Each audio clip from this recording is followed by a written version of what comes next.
Hey everyone welcome back to my channel பெண் பட்டதாரி. இன்றைக்கி வந்து பார்த்திங்கன்னா ஒரு வில்லேஜ் மார்னிங் ரொட்டீன் தான் பார்க்க போகிறீங்க. ஸோ வந்து நான் லாஸ்ட் வீடியோவில் ஆல்ரெடி சொல்லியிருப்பேன், அம்மா வந்து கோயிலுக்கு போயிட்டாங்க அப்படின்னு சொல்லிட்டு அம்மா வந்து ஒரு 2-3 நாளைக்கு வரமாட்டாங்க. ஸோ வந்து வீடு, தோட்டம், மாடு எல்லாத்தையுமே பார்த்துக்க வேண்டிய பொறுப்பு என்னுடைய பொறுப்பு தான்.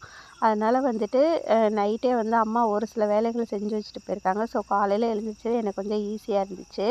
என்னென்னு பார்த்தீங்க அப்படின்னா வந்துட்டு சாப்பாடு கொஞ்சம் ஒரு சில ஐட்டம் செஞ்சு வச்சுட்டாங்க. ஸோ வந்து நான் வந்து மேல் வேலைக்கு தான் இன்றைக்கி வந்து செய்ய வேண்டியது இருக்குது. இப்போ காலையில் எழுந்திரிச்சதுமே வந்து வீட்டு முன்னாடி அந்த வாசல்லாம் வந்து ஃபுல்லு வந்து க்ளீன் பண்ணிடலாம், கூட்டி விட்டுறலான்னு சொல்லிட்டு நான் கூட்டிகிட்டு இருக்கேன். மேக்ஸிமம் இங்கே வந்து பார்த்திங்கன்னா கொஞ்சம் மண், தூசி இருக்கும்.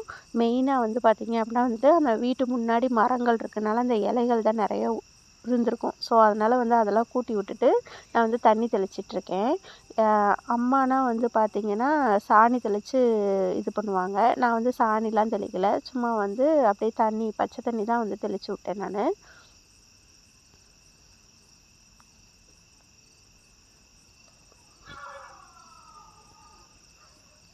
தண்ணி தெளிச்சுட்டு கோலம் போடலான்னு நினச்சிட்டு இருக்கும்போது அந்த கேப்பில் வந்து பார்த்திங்கன்னா பால்காரவங்க வந்துட்டாங்க. ஸோ அவங்க வந்து பால் கறக்கிறதுக்கு வந்தாச்சு. இப்போ அவங்க வந்து ஒரு மாடு வந்து பால் கறந்து பக்கெட்டில் வச்சுருக்குறாங்க. இப்போ வந்து நான் என்ன பண்ணேன்னா அந்த பால் டின்னை கழுவிட்டு அந்த பால் எடுத்து டின்னில் ஊற்றி வைக்க போகிறேன். இந்த பால் வந்து என்னென்னு பார்த்தீங்கன்னா நாங்கள் வந்து டைரெக்டாக வந்து பண்ணையில் கொண்டு போய் ஊற்றிடுவோம். இங்கே வந்து பால்காரவங்கள்ட்ட ஊற்றுறதில்ல. பண்ணையில் வந்து பார்த்திங்கன்னா ஃபேட்டு செக் பண்ணி வந்து பால் அதுக்கான காசு கொடுப்பாங்க. நார்மலாக இங்கே லோக்கலில் உள்ள பால்காரங்க கொடுக்குறத விட பண்ணையில் வந்து காசு எக்ஸ்ட்ராவே வருது. ஸோ அதனால் வந்து இதுக்கு முன்னாடிலாம் பால்காரவங்கள்ட்ட தான் ஊற்றிட்டு இருந்தோம். இப்போ வந்து பார்த்திங்கன்னா பண்ணையில் தான் ஊற்றிட்டுருக்கோம்.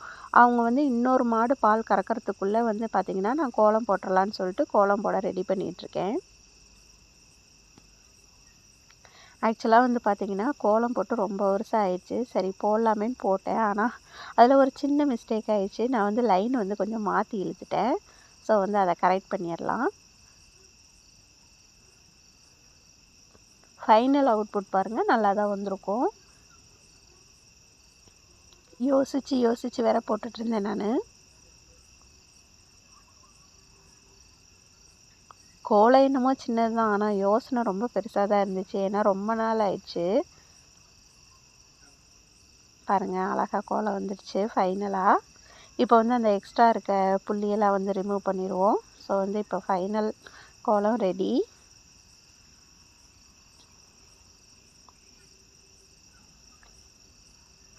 அம்மா வந்து கோலம் போட்டு நடுவில் ஏதோ மஞ்சள் குங்குமம்லாம் வைப்பாங்க. ஸோ நம்மளும் அதை வச்சுருவோம்.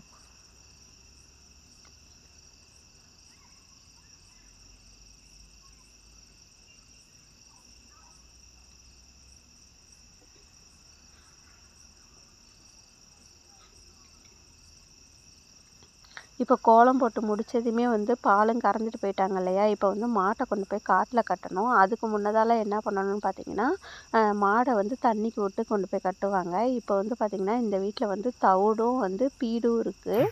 ஸோ இதை வந்து மாட்டுக்கு போட்டு இதை வந்து குடிக்க வச்சுட்டு நம்ம கொண்டு போய் காட்டில் கட்டிடுவோம்.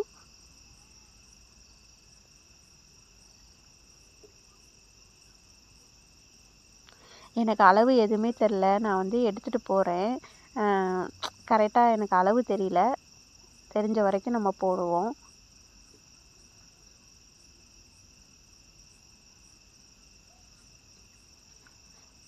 ஆக்சுவலாக வந்து இன்றைக்கி லேட்டுன்னு தான் சொல்லுவேன். அம்மா இந்நேரத்துக்குலாம் வந்து கொண்டு போய் காட்டில் கட்டி காலையில் எழுந்திரிச்சதுமே கொண்டு போய் கட்டிடுவாங்க. பால் கறக்கிறதுக்கு பிடிச்சிட்டு வருவாங்க. ஆனால் நான் இன்றைக்கி இப்போ தான் வந்து தண்ணிக்கு விட்டு இப்போ தான் பிடிச்சிட்டே போகிறேன். ஸோ இன்றைக்கி வந்து கொஞ்சம் லேட்டு தான் நம்ம வேலை. பட் இருந்தாலும் ஓகே, செஞ்சிடலாம்.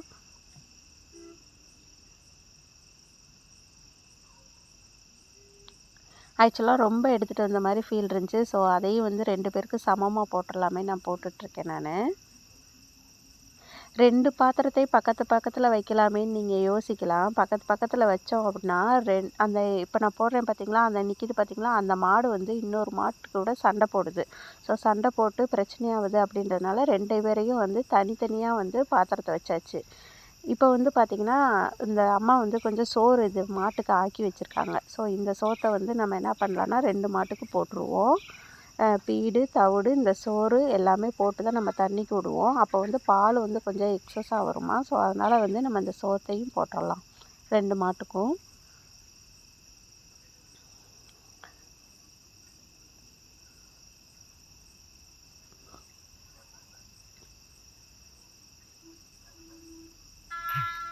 போட்டுட்டு அப்படியே ஒரு கலக்கி விட்ருவோம்.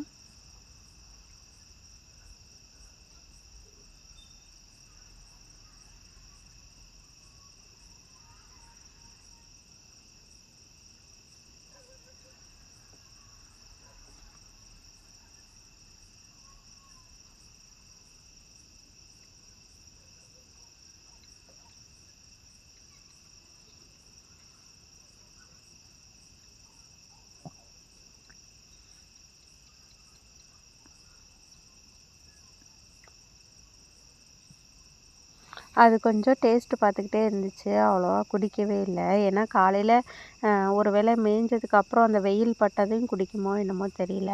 ஸோ வந்து லைட்டாக தான் குடிச்சிச்சு.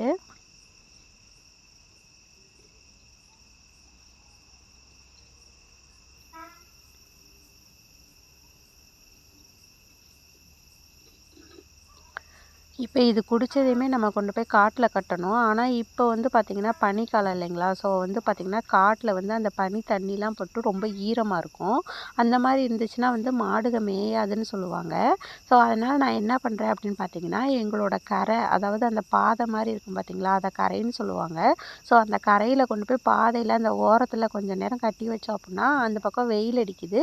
கொஞ்ச நேரம் வந்து அது வந்து ஓரத்தில் மேய்ஞ்சிட்ருக்கும். காட்டுக்குள்ளே கட்ட முடியாதுன்றனால இங்கிட்டு கட்டலாம் அப்படின்னு சொல்லிட்டு நான் இடம் பார்த்துட்ருக்கேன். அதை கட்டலாம் அப்படின்னு சொல்லிட்டு.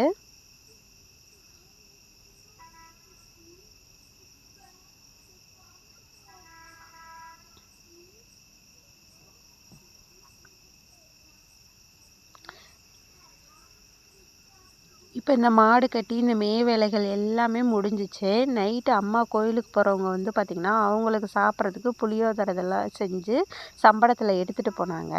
ஸோ அந்த புளியோதரை மீதி இருந்துச்சு. ஸோ அதை வந்து நாங்கள் காலையில் சாப்பாட்டுக்கு சாப்பிட்டுக்கிட்டோம். காலையிலைக்கு புளியோதரை சாப்பிட்டாச்சு. அதுக்கப்புறம் வந்து பார்த்திங்கன்னா, மாவு ஆட்டி வச்சுட்டு போயிருக்காங்க. ஸோ அதை வந்து நைட்டுக்கு எதாவது செஞ்சுக்கலாம் அப்படின்னு சொல்லிட்டு விட்டுட்டேன் ஈஸியாக. இப்போ வந்து பார்த்திங்கன்னா, தோட்டத்தில் அங்கன பிளாஸ்டிக் கவர்ஸ் இதெல்லாமே நிறைய இருந்துச்சு. அதை விட்டா நமக்கு ஆல்ரெடி எல்லாருக்குமே தெரியும். மழைநீர் வந்து பூமிக்கு போகாது அப்படின்ட்டு. ஸோ அதனால் நான் இருந்தேன்னா அப்போக்கப்போ அதெல்லாம் எடுத்து நான் வந்து தீ வச்சுருவேன். ஸோ வந்து இந்த பிளாஸ்டிக் கவர்ஸ் இருக்கிற அந்த குப்பையெல்லாம் எடுத்து நான் அப்படியே வந்து அந்த இதில் போட்டு தீ வைக்கிறதுக்கு ரெடி பண்ணிகிட்ருக்கேன் நான்.